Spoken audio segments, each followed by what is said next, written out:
Good morning, everyone. Morning. Hey, how are you? Very well, thank you.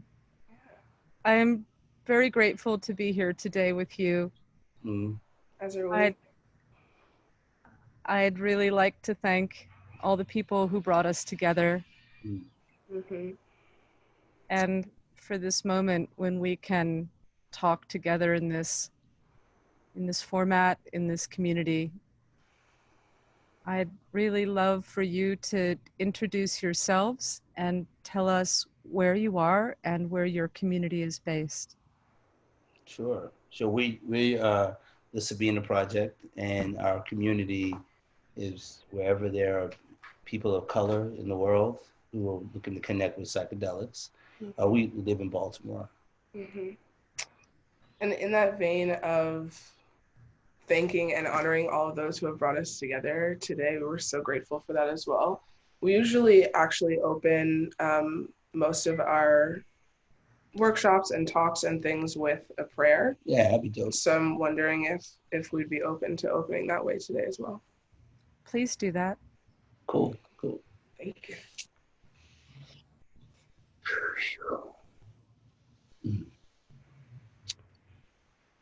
Creator, spirit that moves through all things, allies, spirit guides, ancestors, relatives. We are so thankful for the opportunity to meet again in this sacred hoop. We ask that the only thing that enter this hoop is love and light. We are reverent and grateful for the opportunity to have this conversation. We're thankful for the ancestors who have laid a path and guided us before. And we're excited to reconnect with those names that we had before our parents were born. Aho, Ashe. Yeah, sure. Oh, thank you. Yeah, thank you. Um, I'm really excited for this conversation today because in preparation, Mm, I was watching some recordings of talks that you had given at Burning Man, 7 or 8 years ago, that the conversation was still so pertinent and relevant to, I think, the conversation that we will have today. yeah, for sure. Um, and so, yeah, I'm really excited to dive into thinking about how you created or learning about how your creation of the community, the Women's Visionary Congress, and how that lessons from that tie into building um, sort of identity specific groups Mm, mm. for learning and for harm reduction. Yeah, interesting. Yeah. Mm-hmm. Yeah. I'm really looking forward to sharing some of that information and also very grateful to be learning about your community in Baltimore. Yeah. Yeah. I'm originally from Philadelphia. Me too. Really? Yeah. Where did you grow up? Well, I was born in, and my family lives now a little the city. I just spent the summer taking care of my mother. Mm, I've been on third when I left San Francisco, Mm. and I was returning home, and then the wildfires happened. yeah. Um, So I've been on the road in my camper. Oh, that's cool. Not the Yes. reason, but the camper part. And I'm presently here in a beautiful garden, my Yeah. friend's land in Utah. Oh, Nice. It looks beautiful. That yeah. sunshine. It is. I'm very blessed to be here. I'm Hmm. very lucky. And I'd like to acknowledge and thank all the people fighting the wildfires now Mm. Mm, in California, in Colorado, all places around the world. yeah. I want to Yeah. thank those fire crews and the first responders. And I want to send love and prayers for the safety of everybody in the fire zone, Mm. Mm, especially people who have lost their homes. Yeah. Absolutely. Yeah. Absolutely. Yeah. And I want to say, if you can provide shelter or assistance to somebody who's been evacuated, please do that. Absolutely. We all have to look after each other. You know, we're in a summer of pandemic, wildfires, heat wave, elections, activism for social and racial justice. It seems appropriate today to talk about practical considerations for personal and collective survival and resilience. You've been talking a lot recently about how we recreate aspects of um, tribal or ancestral clan-like living. I think there's been a lot of conversation around that since the start of the pandemic in regards to building mutual aid funds. There's been a lot of movement around that and thinking about how we collectively redistribute resources and wealth.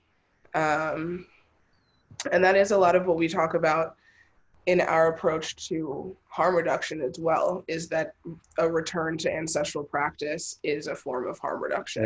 Yeah. Amen. Yeah. Yeah. Beautiful.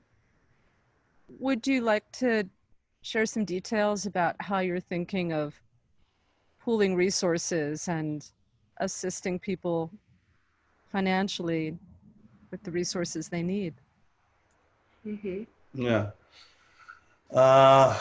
Pooling people financially. So, I mean, one of the things is we have the Mutual Ceremony Fund. And that fund supports people who don't have the privilege to sit in ceremony and sit with these medicines. You know, when we both started working with these medicines, what I noticed was the spaces was extraordinarily privileged. Most of the people were people, you know, from European ancestry, and also like significant wealth, because these ceremonies are expensive, the medicines are inaccessible, and also in communities of color, there's a significant stigmatism around using drugs anyway, because the consequences are significantly more severe for the access to these medicines. And excuse me. And one of the things that disturbed me was, you know, I felt like, you know, when I was having these cathartic, transformative experiences, I was thinking, well, geez, people who are experiencing structural racism and white supremacy, and people who are in poverty could use these medicines just as much as anyone else. You talk about PTSD,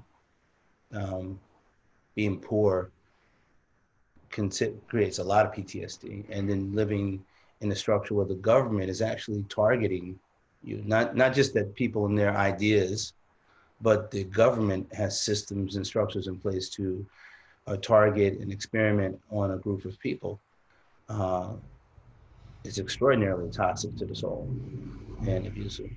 Yeah. Not to mention what we encode in our DNA, which of course all humans have suffered trauma in a myriad of ways over millennia.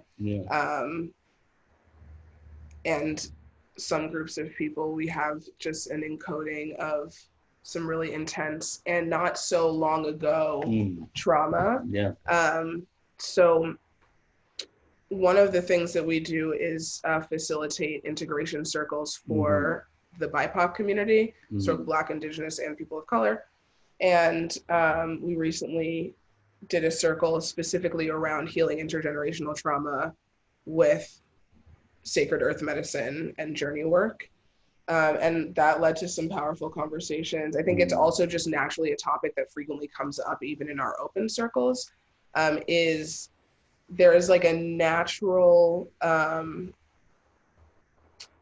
leaning within the BIPOC community to not only heal yourself, but then figure out how you use that to like also support the greater community, support and liberate the greater community. And I think that's something that it would be powerful to integrate into the larger psychedelic movement, Right. as it were.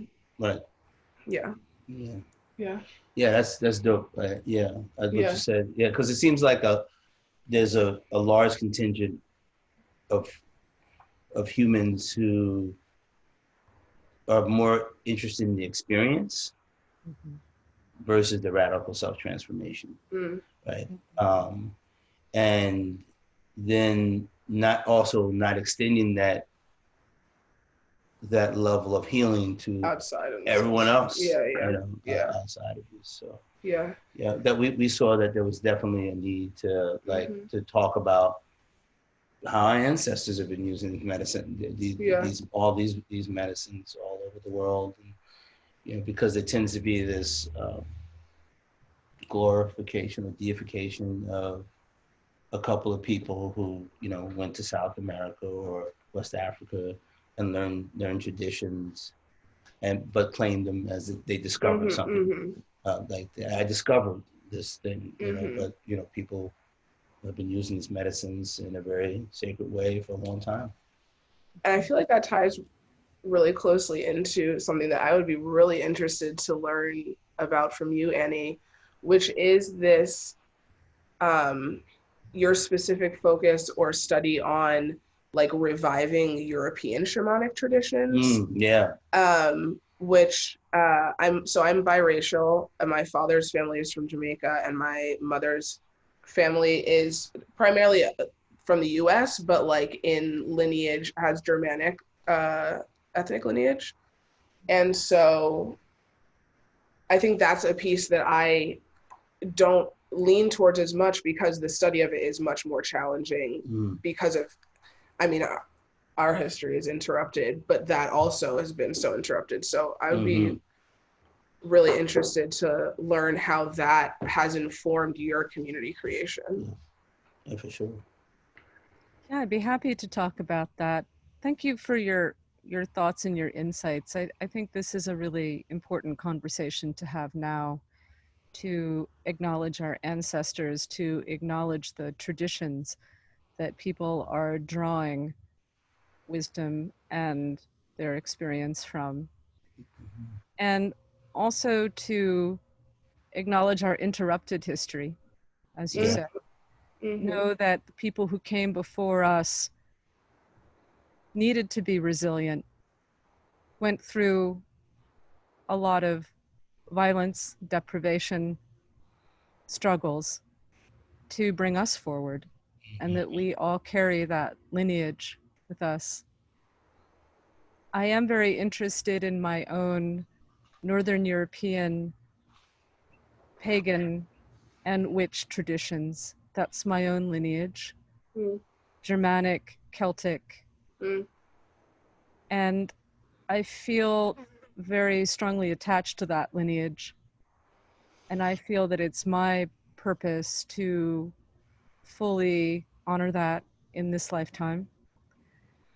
I also want to acknowledge that in my own Wiccan and witch tradition from Northern Europe, my forebears went through the burning times where people from that tradition were subject to genocide.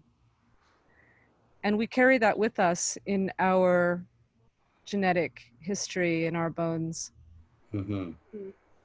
And also just in the early tradition of our community as psychedelic women and our allies of all genders, through the Women's Visionary Council, we brought that group of people together, those psychedelic allies, in 2007, before it was as safe or safer, let's say, than it is now.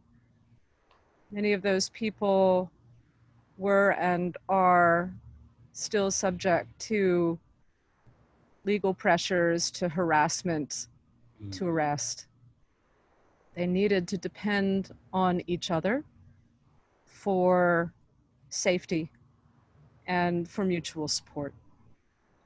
When we first had our initial Women's Visionary Congress in 2007, I raised a bail fund. We didn't know if we were going to be harassed or arrested, targeted. Women, elders, people of color have less money to defend themselves in court. They are subject, of course, to arrest, racist police policies, and having a community of mutual support has always been really important and remains really important, I think, so that we can support each other through our resources that we can share and to support our mutual safety and survival and long-term resilience. Absolutely. I've been reaching out to members of my community, my psychedelic communities that have been part of for many years, asking for advice. What do you do if you're caught in this difficult time? How do you take care of yourself and others? Yeah. Thrive. And I've received some really great practical wisdom. It's been a really wonderful process, and I would like to extend some gratitude to everybody who offered insights and wisdom. I'd like to share a little bit of it today, and we'll be posting more of it on our Women's Visionary Council website, visionarycongress.org. We have a lot of wisdom in our community, as you do in yours. And I think this is a good time to share that and to reach out and listen deeply to that advice. Yeah, please share. We would love to hear. I've been talking to a lot of people in the fire zone, right? Mm-hmm. Talked to several people who have been evacuated, getting ready to evacuate. I have friends who have lost their homes, who have needed to leave at very short notice, grab a few things, and essentially run for their lives. They come back and their home is destroyed. And I'd like to start out with some advice from an elder in my community, a woman named Patricia James, medicine woman, a Cheyenne pipe carrier, and a dear elder. She lives in an area that may be evacuated. Perhaps she's already been evacuated. She's gone through all the steps necessary to move quickly and prepare to evacuate, as many people are doing now.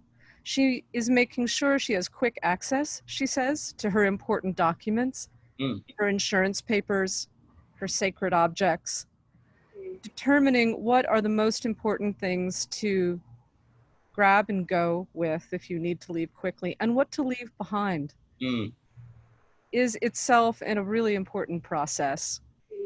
I think we need less than we think we do, and it's good to be prepared. And I think that the experience these people are having in the fire zone teaches us to be ready to let go of everything. If you can only grab what you can put in a bag and leave, and come back and find everything reduced to a pile of ashes, or in the case of one of my friends, put all their worldly goods in a storage unit, which is now in the fire zone. You really have to be prepared to just let it go. One of the great lessons of Burning Man, I found, is the beauty of impermanence. Not to be owned by your things, to be prepared to let everything go, but also to perhaps get a firebox to put your important documents and precious family memoirs in, so that you can preserve the things that you want to pass down to other generations, the irreplaceable things, things you need to survive. So I was thinking, what's in my go bag?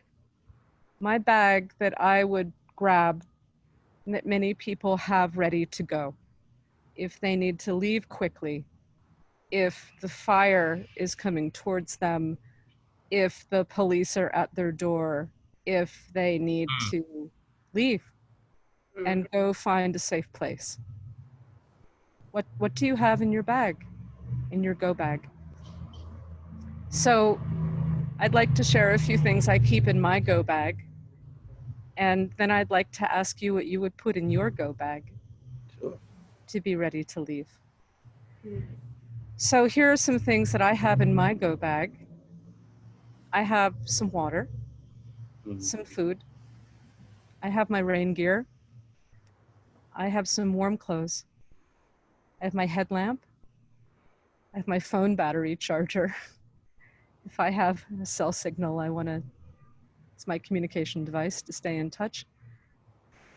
I have my hat, sunblock, a knife, small first aid kit, extra pair of dry socks, and I would grab my wallet on the way out the door.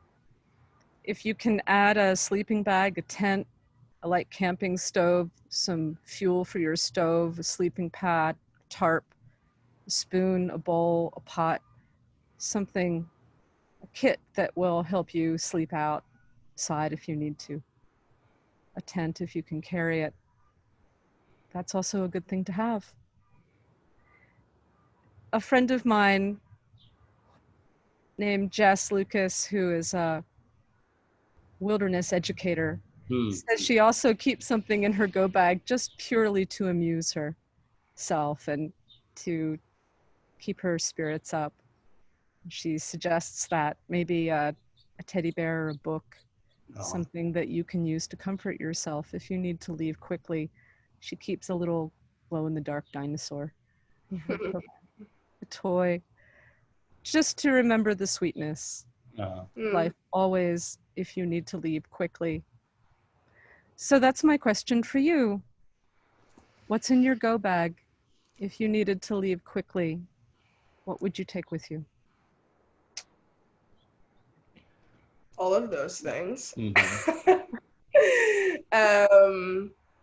I think this is also such a relevant question right now. I think more people are having to think about the go bag, of course, in the fire zone, but also just the amount of preparation that we do for things like a pandemic. Most people in the US have not lived through being told they're not supposed to leave their homes. And also, what happens if the current president chooses not to leave because he feels like because he's decided that the election is fraudulent? So yeah, I have all of those things that you listed. Definitely the camping gear. And then I think the things that I would take that would comfort me would be some of the pieces from my altar, which is always very close to me. Over the last 10 years, 11 years, I've moved over 10 times. And my altar is something that has always moved with me and has like grown and evolved over the years as I and my practice have evolved over the years. So I think I would take some of those pieces, my medicine tools,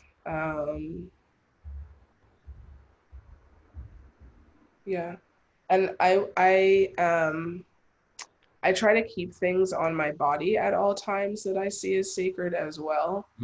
So I always have, certain pieces on me, like these bracelets and my rings, and then also my tattoos are like talismans as well for me. So I feel like what we are all trying to work on, I think, as part of healing work is like having everything you need within you. So really thinking about how you carry your mobile temple with you. I think that's beautiful. Thank you for sharing. That is beautiful. Thank you. I would opt out for the tent, but I would add a hammock. Oh yeah, you're really into this hammock tent situation these days. Yeah. Definitely, I would bring a couple of different. I would bring two knives. One blade that is used for like chopping woods, making fire bowls and things of that nature. And then another one that I would use for like hunting, if I needed to hunt or skin or trap or defend myself. So one would be like a utility, like a Leatherman. It's a really good one. It's got all kinds of different like grips, what is it called? Pliers and things of that nature on it. And then, you know, something that would be used for, you know, cutting wood, shaving wood also, but also for defense and hunting or protecting myself. Fire starter, several different types of fire starter, because as someone who is also trained in wilderness survival, one of the things that I learned about wilderness survival is that there's a reason why we have matches. It's not easy, especially if it's cold and rainy. Yeah. And you have to also really conserve your calories in a real survival situation. So you definitely don't want to be. I see people who like, oh, I'm just going to use friction method. I'm going to use friction method. Okay, but you might want to also get like a windproof lighter and maybe some really cool things. Use some type of cedar, like collect cedar, and it's really good, tender in the bone. But I would also bring some sage and some tobacco, and yeah, some of my sacred items. But basically, would just be like my medicine allies: sage, tobacco.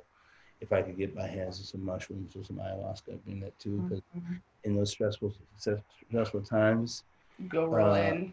Yeah, it's really good to right. I mean, this is what our ancestors did, right? This is how they supported them in their survival. So I would use those things too. I would just like to highlight that I think this is a very interesting conversation to be having between three people that exist in groups that are not seen as like ready to be outdoorsy and surviving. Right. You know, I think that along with plant medicine, especially for within our communities, there's a lot of things that are seen as like white people stuff, and that's part of the stigma around it as well, and like breaking that. And I think being outdoors is that both for communities of color and can be that for women because of the things that are associated with happening alone in the outdoors for our communities. Javon talks a lot. My partner is a big fan of it. He's a naturist and he loves to be outside, and we've used this time of COVID to like really up our camping supplies and spend a lot of time outdoors. And part of what he really likes to talk about is like there is so much stigma around, or maybe not stigma, but fear for Black folks, brown folks, people who have like lived only in urban environments of like going out to the woods. And in the US, the history of what happened to Black folks in the woods, just not always associated with positive things, and like the positive aspects that we all recognize come from having a deep relationship with the woods and nature and the plant allies. Yeah, you know what's interesting, as you said that, thank you for sharing. I thought about when I am in the wilderness, the thing that I'm most worried about is not the animals. No, it's other humans. It's other humans. Yeah, 1,000%. You know, I wonder if that's everybody's experience, but I'm always like, it's humans, let's avoid those humans. Oh, don't get 550 cord. What is if that? you guys don't know what that is, 550 cord is, it's a very thin cord, but it can hold up to 550 pounds per square inch. It's you could use it for so many things. Nice. Fishing, tying things down, making clothing. It's really important. 550. Yeah, I bring some cord with me, definitely. Um, Thank you for those insights and those thoughts. I'm adding things to my own list of suggestions and advice, and I think that's powerful advice. Thank you for sharing those thoughts with me. I I would certainly add, and I do bring matches and lighters and different ways to make a fire, of course. Mm-hmm. Thank you for that. Mm-hmm. And I bring ritual objects, sage and tobacco as well. Yeah. Thank you for adding that also. And I in addition to my knife, I bring mace. My greatest risk as a woman in the wilderness is other people, Yeah. certainly. And I think about that. Yeah. I also, because we're in a time of COVID, bring masks, hand cleaner, soap, because I've been on the road for months now. Before I visit somebody where I can park my camper or set up my tent on their land or go hit the trail with them, as we're about to do here in Utah, we're going to go into the canyons for a while. We all get a COVID test so that we can create a pod of fellow travelers and know that we're keeping each other safe.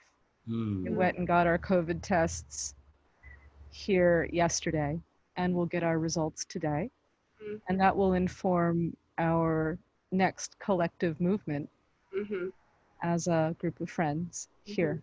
So that's getting easier, it seems, in some places to get relatively inexpensive, relatively accurate, relatively quick turnaround testing that allows you to create a pod of people to travel with and then to move forward wherever you're going. Since I'm on the road, this has been an important thing. I also don't, until I have my results, enter people's houses.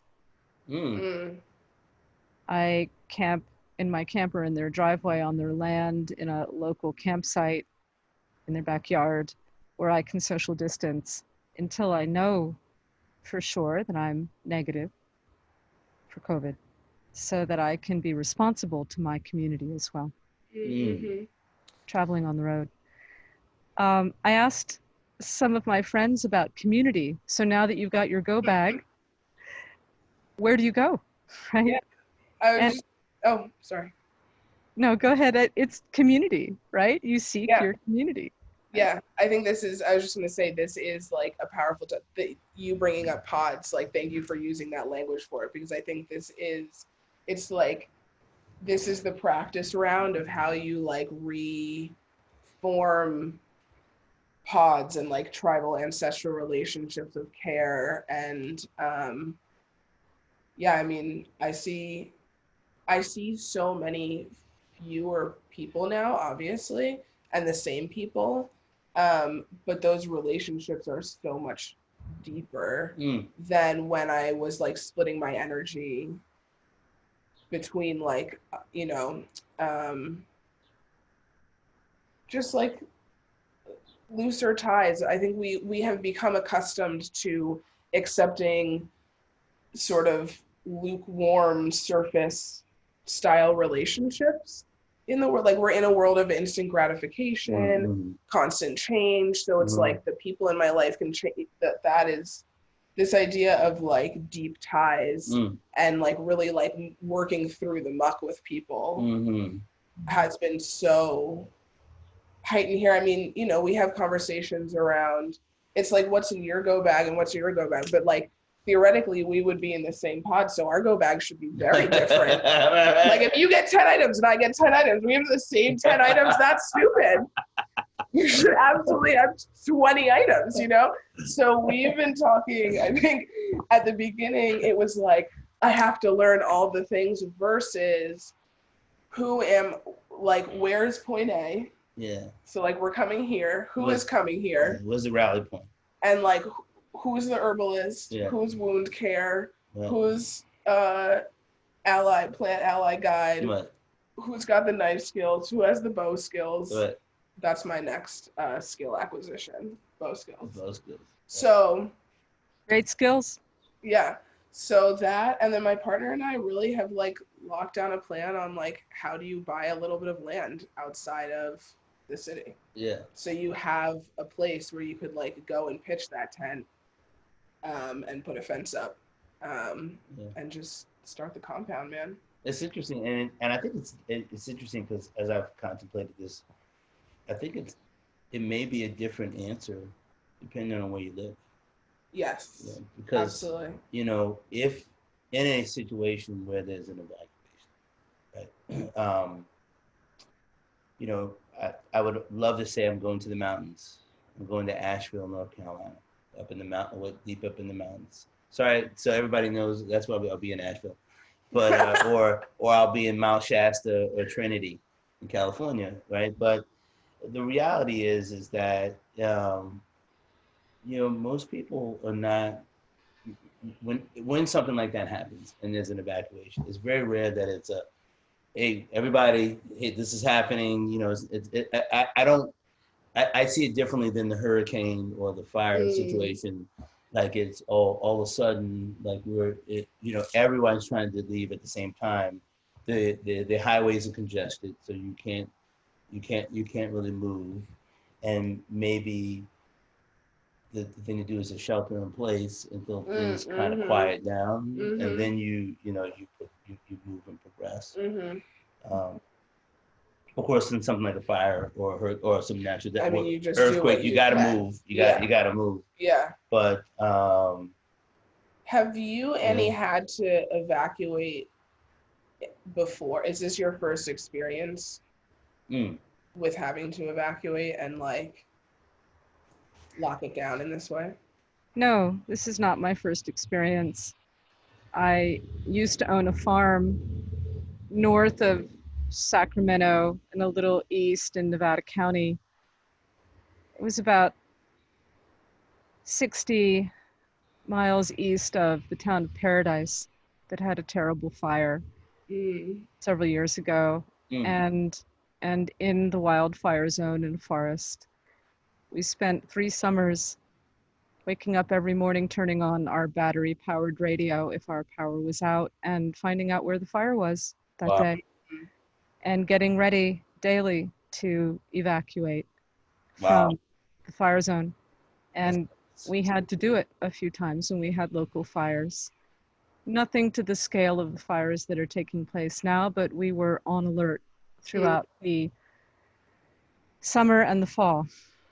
And I'd like to pass on some more advice about relying on your community, not just for leaving, but also for staying put through challenging times. My friend Cypress from Eugene, who helps us run a ranger crew with a group called Take 3 Presents, which is a community I'm part of that puts on large immersive art parties. We rely on our ranger team to help keep us safe and give us advice to be resilient during our gatherings.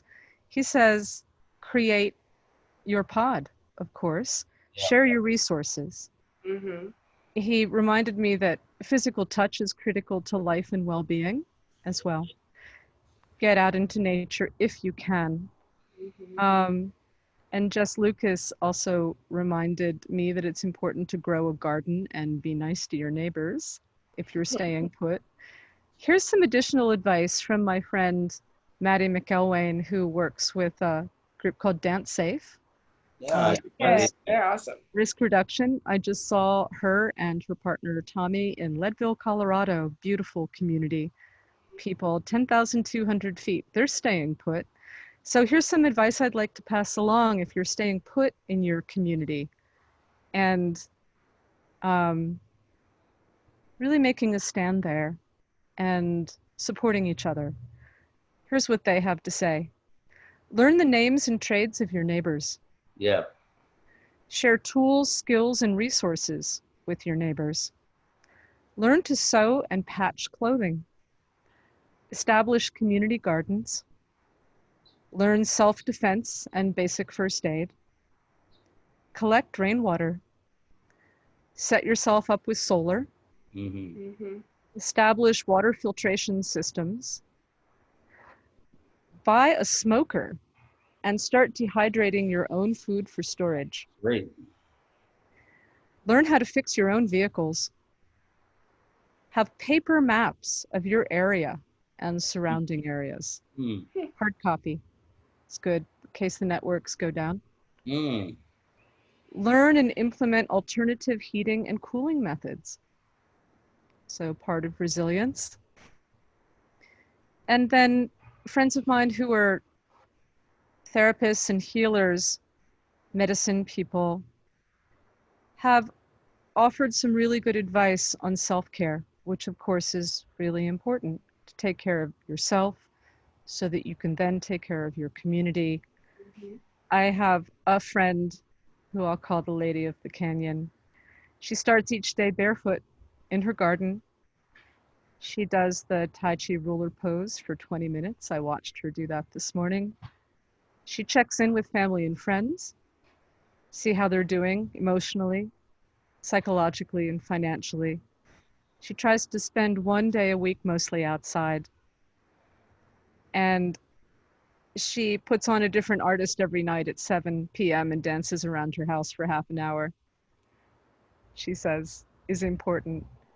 She tries to take a regular bath also, or a shower, to take care of her body, to do yoga, gardening, and walking if that's possible for you to do.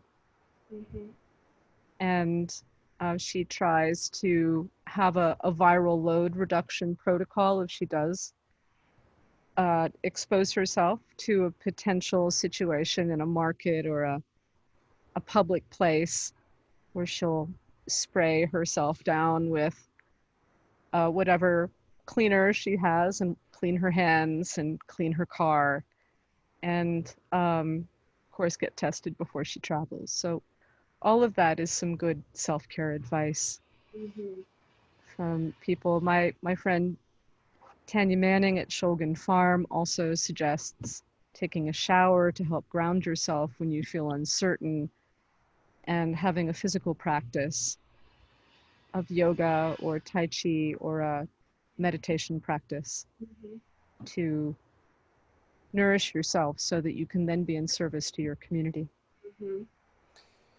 Yeah, I think in this time I have turned my city row home into as much of, so many of those things on that list are so things I had not thought about that are so pertinent. And some of them, you know, thinking about people who do have to stay in place, but then who don't have the space or research, like how we think about that as well, of like, especially in cities, how you pull resources on maybe an even larger scale to make up for, you know, lack of open land or land that you can actually safely grow on, and like the lead in the soil. But yeah, I mean, in the last, what month is this? This is March. It started in March. This is August. Who knows? What is time anymore? Yeah, I've built raised garden beds with organic soil. I have a meditation platform in my backyard now. And that whole, I think. You're also exercising quite a bit. Yeah, and just like being better about any type of movement practice and the meditation piece as well. And like really relying on the allies. My high pay practice has definitely increased, I think. Supporting your immune system. like having strengthening, like being healthy, like the food that you consume, the food Mm. that you consume, the Very information. important to nourish yourself well, to Yeah, eat Yeah. and that really last, locally grown food. Yes. yeah, Yeah. yeah. I brought you some vegetables today from the Oh, garden. thank you. I Yeah. appreciate it. I'm growing these peppers that are so dark purple they almost look black. Oh, that sounds They're beautiful. really cool. That's going in the stir fry. Yeah. But that last piece you said, I Mm, think, is so important also in self-care of the information that you consume. yeah. Right? Because I think we frequently think about food as in terms of like food that you're eating, but it's also how you're nourishing the other aspects of your Yeah. mental and spiritual health, Mm, and what you're consuming on the daily. I think the New York Times came up with a term called doom scrolling. mm. Oh, I saw that doom scrolling. Scrolling, Yeah. Yeah. where you're like, Yeah. you start and then you're like, man, this is a dumpster fire, and then you're like, you just keep going and going. It's just like Oh, whatever Oh, you're yeah. on the Instagram and then the videos, and we have somewhat differing opinions on this, but like oh, the videos of like, I can't watch the violence against black bodies, black humans. Yeah. Yeah, Yes. that's just like, I can't do that anymore. yes. My friend, the Lady of the Canyon, says she limits her news and social media to about 20 minutes a day. Oh wow. My friend Cypress recommends that you unplug regularly from news, media, anything that drives anxiety and Yeah. freneticness, and keep investing in the things that you love. Just because we can't see what's going to happen in 6 months doesn't mean there won't be opportunities and adventures and magical connections between people, opportunities for self growth, all of those things. Yeah. He said, find something, no matter how small, that can be effective and create change. Action is the antidote to impotence. Share your dreams for the better world that we are going to create together. I think that's good advice. Yeah. I like that. That's Absolutely. beautiful. And Mm-hmm. also, I want to offer up um, a shift in our perspective. Mm-hmm. If you like, even in the conversation we were talking about the wilderness, right? Mm. And we were saying that the thing that we're most afraid of is a human. 2 million years ago, what you were afraid of was the majority of the predators out there is what you were afraid of. You were afraid of being eaten alive by your ancestor in the dark, in complete darkness, being dragged away and eaten to death. Or, we're in a pandemic, right? But, relatively speaking, like villages of people are not dying right now compared to it was when we had the Black Death, Yeah.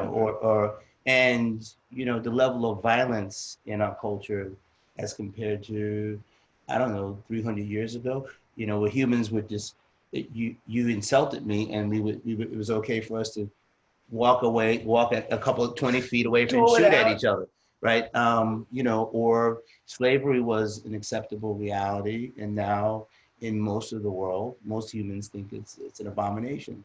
So I think part of the human condition is, I mean, when I remember as a younger person concerned about nuclear holocaust, and in my parents' generation, everybody would taught to run under a desk as if that was going to save you. We've always had some type of pestilence looming right around the corner, Y2K before that. Um, and we also see humans as, I mean, this is my narrative. It seems like we see humans um, in relatively negative light, Mm. and we don't really consider, like, yeah, there's definitely things we need to work on. There's definitely issues that are of concern, but I am having a conversation with you, and you were in California or somewhere in Utah. Utah, and I'm in Baltimore, and in the pandemic, you know, we are in our nice, warm, comfortable home, and tonight when it's when the sun goes down, I'll have lights on, and I'll be able to cook my food and have a refrigerator full of food, you know, and and we're in a pandemic too, right? Mhm. So I think we should, like, put in perspective, things are of concern always, like, but I feel like there's a lot of fear around all these things, um, and it can sometimes be paralyzing and cause more trauma, than the reality. And that's why this is such an incredible moment to call on our elders and our ancestors, though. Yeah. Just to see that the resilience has been there to carve that path so that we could experience this current challenge and learn and emerge, hopefully with a new, a huge paradigm shift, and continue on for the 7 generations that come after us as well. My daughter is 11, and I can just see when she's my age, people are talking about, so what happens if the internet goes down? What will we do if there's no internet? Oh my God, like there'll be something else that people will be choosing to see as a very scary thing that we just need to be prepared for. I think that's right. I liked your point about fear too, to try not to be immobilized by fear. One of my elders, Carolyn Garcia, also known as Mountain Girl or MG, first board president of the Women's Visionary Council, the WVC, offered me some advice via text the other night. She said, if you find yourself lying face down in the dust, cold and disoriented, get up and look around. Keep looking until you spot a familiar thing and move closer to it. Take a chance that there will be some content of interest beyond your mental state, and rejoice that someone thought of something interesting. This will bring you closer to the unknown goal that always moves in front of you.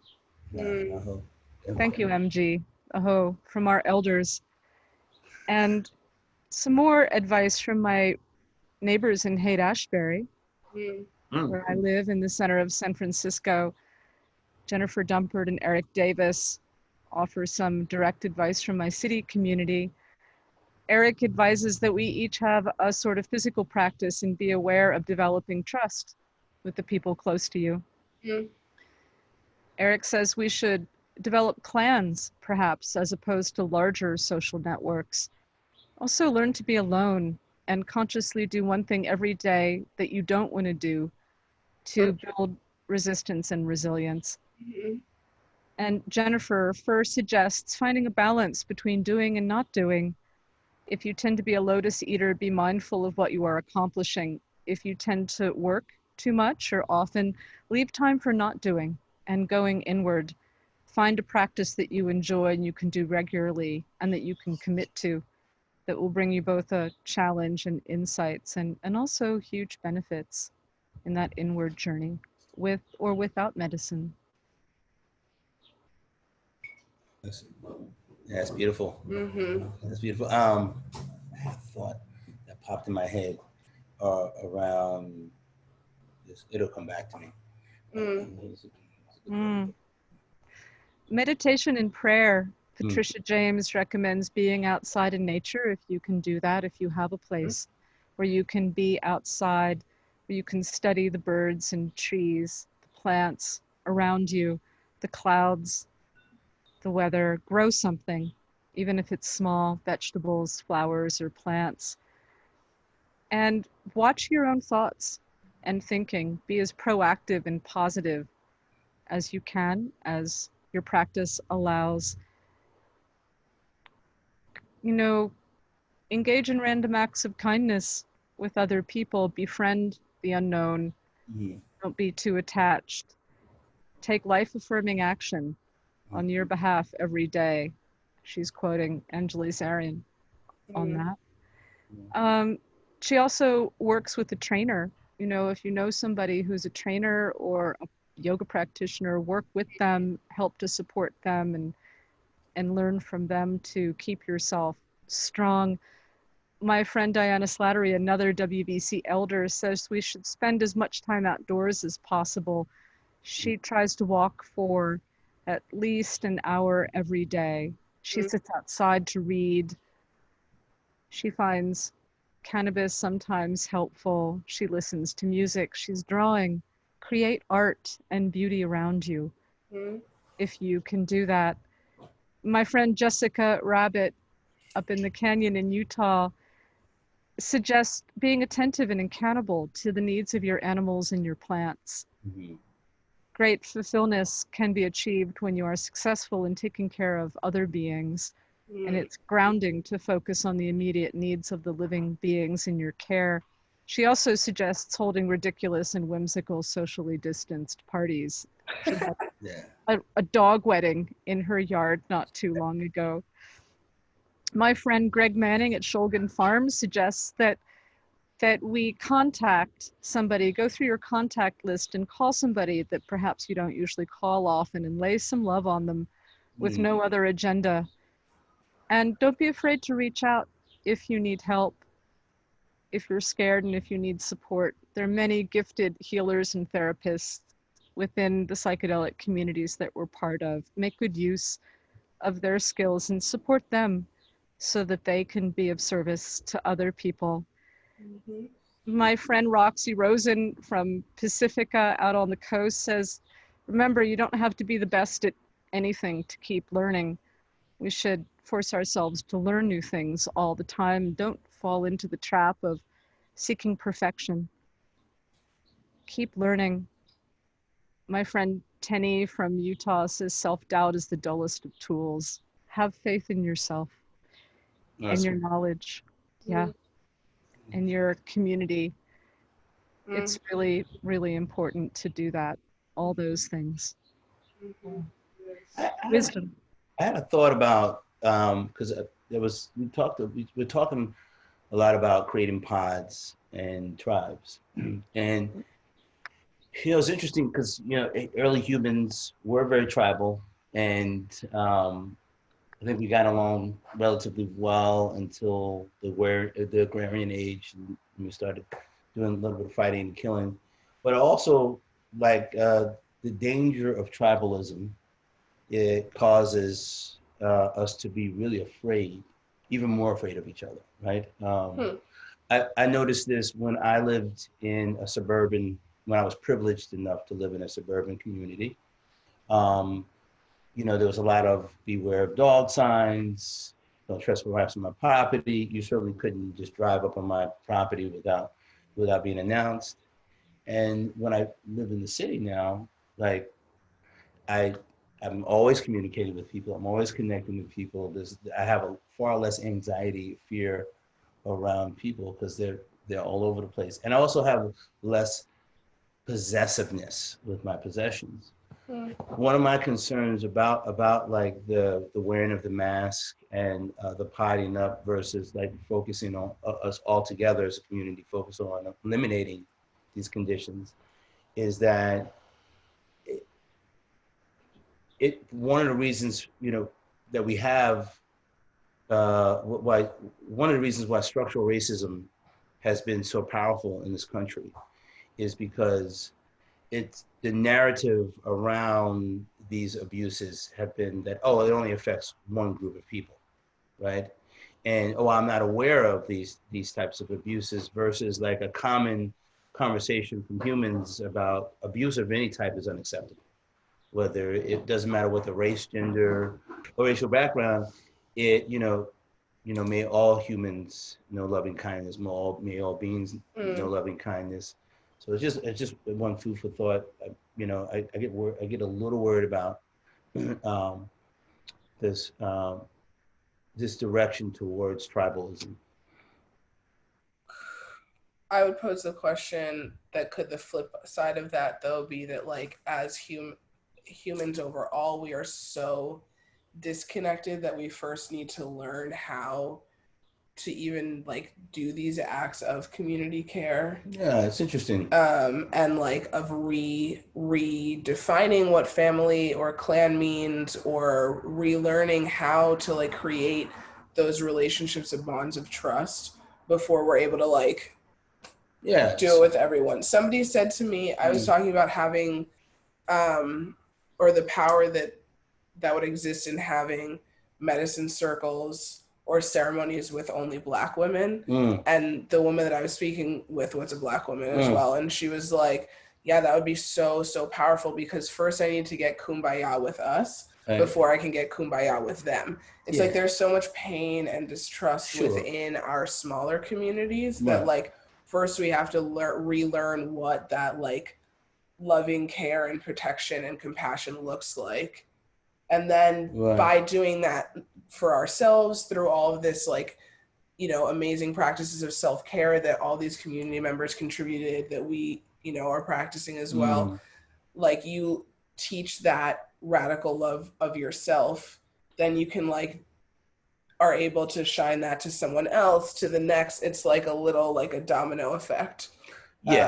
So what I would say is, my perspective is that we've been very tribal for a very long time, which is why it wasn't until we watched a man being murdered on TV where a significant portion of the population all of a sudden say, oh, this is something that I need to really invest and get involved with. I need to start reading some books and check it in, like, how's my privilege been complicit in the abuse? But I don't think any American, as an example, is surprised to hear that people of color are not treated with the same level of respect and dignity in this country, except for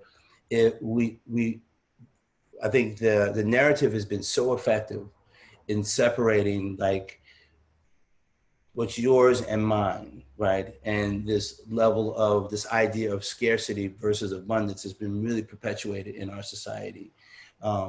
So that, you know, my idea is that we've been really tribal, which is why it was so easy to look the other way when you see someone else being suffering and saying, well, yeah, your suffering is bad, but mine is much worse. Right? And so I need to focus on mine and you focus on your own suffering. And then everyone's causes are being diluted, but they all are really supported around this idea of there's been like a structure of abuse that's been put in place that's been really underserving the majority of humans have been living under this structure. You know, if you look back through the history from the time we started, like sharing a plow, there's always been a lord or a king, right? And most of us have worked for that lord or a king for very little, right? And you talked about, for example, if you think about the Wiccan tradition, you know, there was a time where they would set people on fire because of their belief systems. I mean, you know, so humans have been really effective at like seeing very subtle, slight differences in each other and using that as an excuse to destroy the other person, whether it's religion or ideology or whatever. So we've been really good at doing that. What we haven't been really good at doing is seeing ourselves as connected to each other and connected to all things on this planet as carbon-based creatures. So I would say we need to go, we definitely need to support each other in our local communities, but also see that every human that's suffering is my problem. Yes. Yes. Thank you. Every human that's suffering is my problem. Yeah. Exactly. Yeah. Yes. I would like to pass along some final wisdom from a powerful community leader, Emma Dilemma, from down in New Orleans. She's a chef and a food activist and co-founder of People of Technicolor. So I was like, why do I know this name? Because I'm in that group. Yeah. So I reached out to Emma and I said, Emma, wisdom, please share some wisdom, Emma. I'd like to share what she sent me because I think it's really powerful and it speaks to some of the points that you have just made. Emma says, know what you stand for deep in your heart. Say it out loud. Know what your community stands for. Unite in the intersections of personal and common good. Know the worth of community and of yourself. Honor that knowledge with your actions and message. When you know what you stand for and what's in your heart, real freedom and power can be cultivated. Thank you, Emma. Yeah, Thank you. That's beautiful. Stay safe there in New Orleans with the hurricanes, please. Yes, yes. She feeds people. You know, she has fed us in our Take 3 community at Burning Man, on the playa. She fed our tea house crew at the Full Circle Tea House, where we offered tea to people at Burning Man every year. She nourishes people and sends a powerful message, I think, for us to nourish each other. I asked her for a recipe. We posted that advice on the visionarycongress.org webpage, our WBC webpage, and we also just posted it on Instagram for our Lucid News page, our psychedelic news service that I'm part of, lucid.news. So thank you, Emma. And when we have a recipe from her that we can post, we will, so that we can make dinner in her honor. I mean, I think we have touched on this question of relational work connected to healing trauma. I mean, that is so much what we talk about. I think we touched on this in the beginning, but these integration circles that we facilitate twice a month that are free to BIPOC community members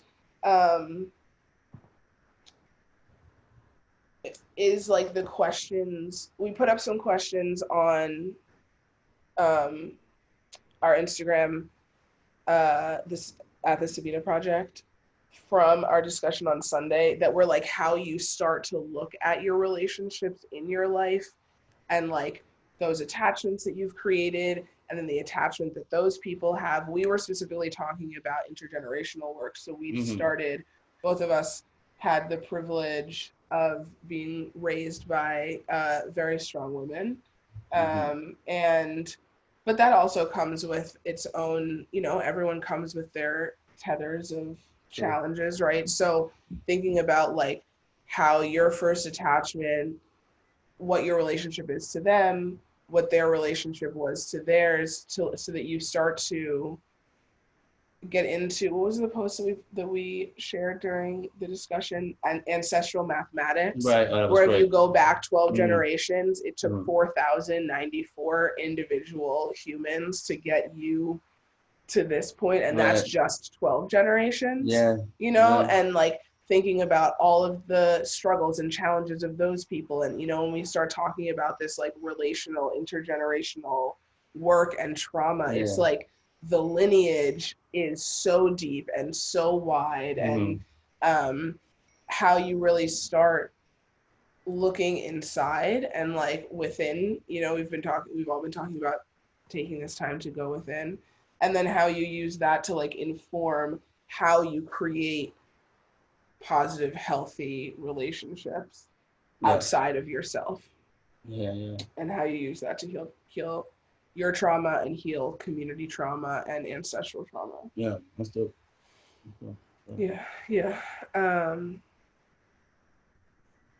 For me,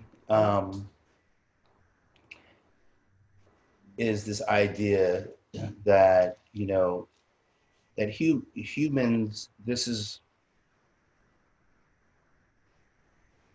anytime I say this, I'm thinking, well, you could say this about anything, but this is really, since 1986, we've had access to the internet.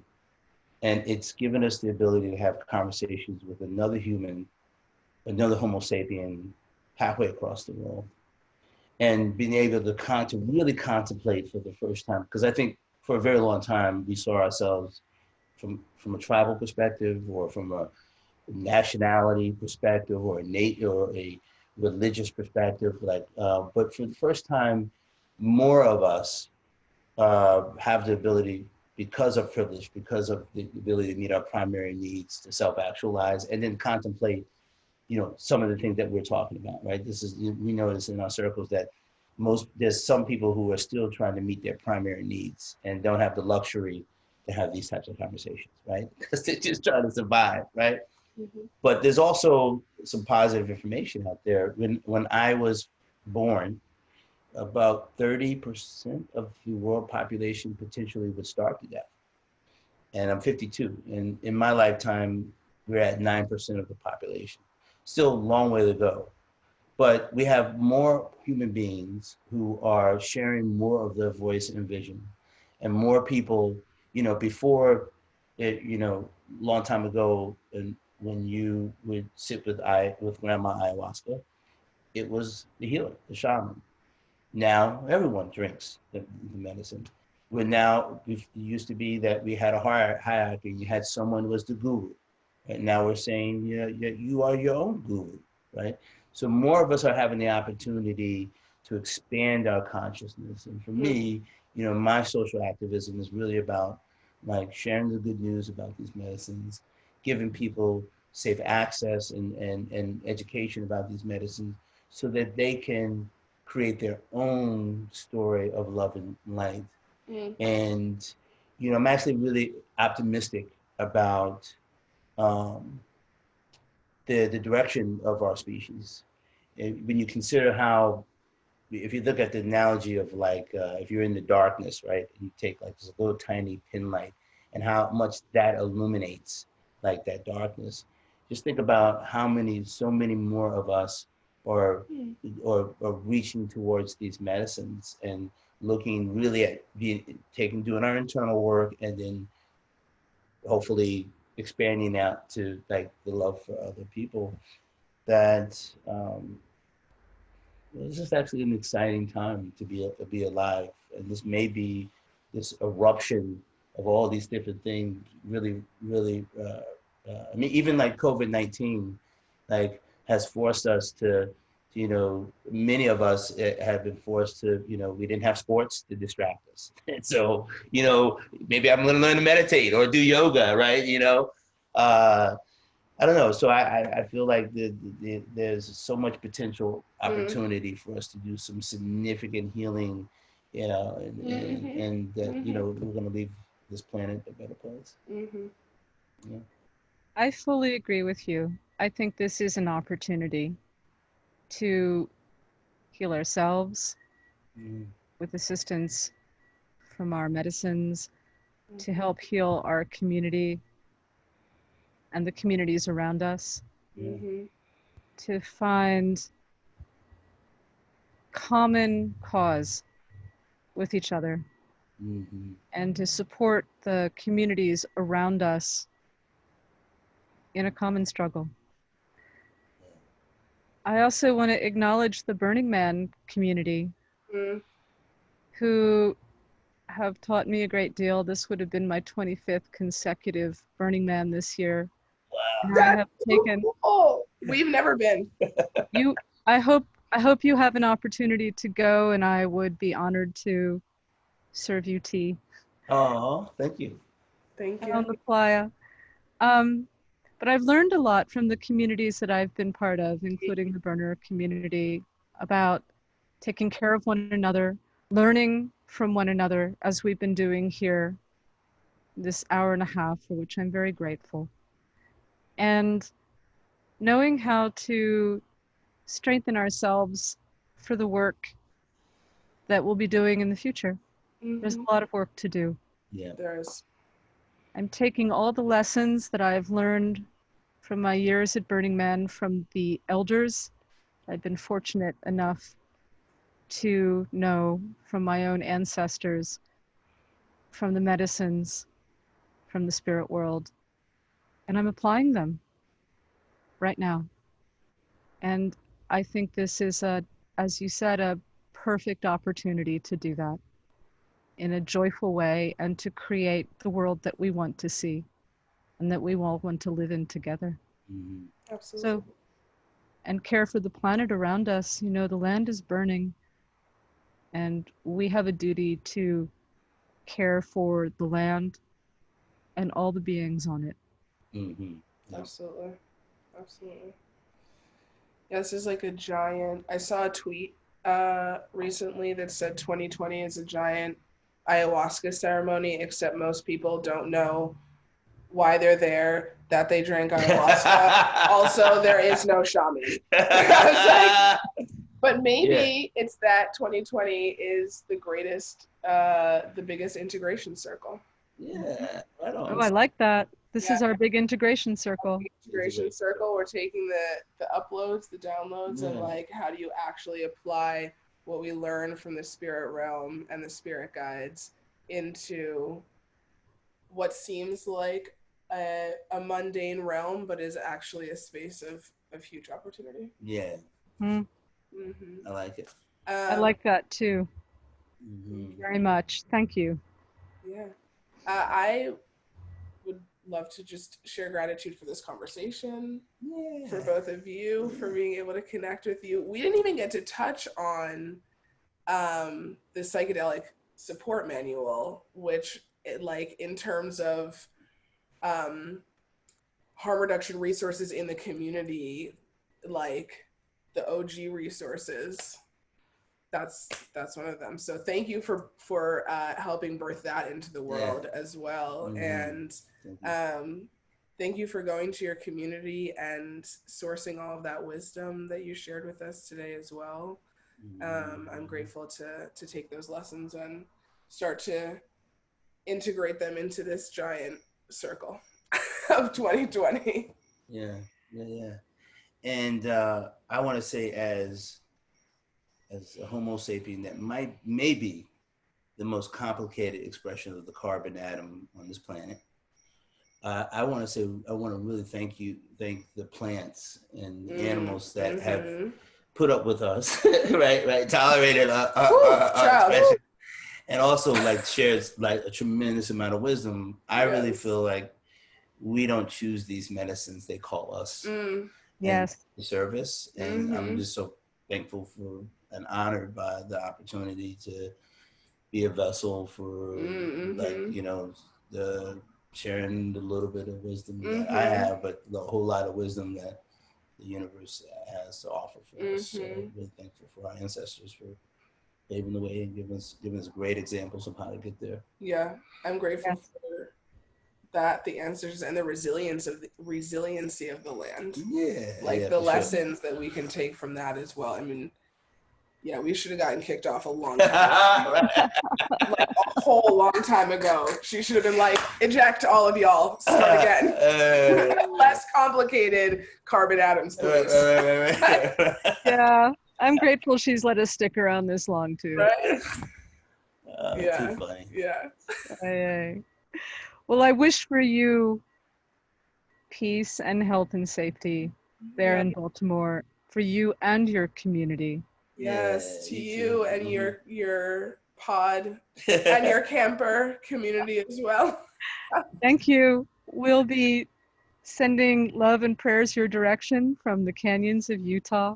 And it's been a great honor to have this time with you today and this conversation. Thank you. Blessed be. Yeah, absolutely. Good to see you again. In this lifetime. Good to see you too. Yeah. It's been a while. Don't take so long to connect next time. All right, I promise. We'll do. We'll be in touch soon. Yes, absolutely. Oh man. Thank you also, Ryan, and thanks to the Zendo community. Yes. A community that's held all of us so well. Yes. So carefully. To the Burning Man community who has taught us resilience and joy and the creation of art and impermanence. Thank you. Yeah, absolutely. Sure. Yes. Thank you.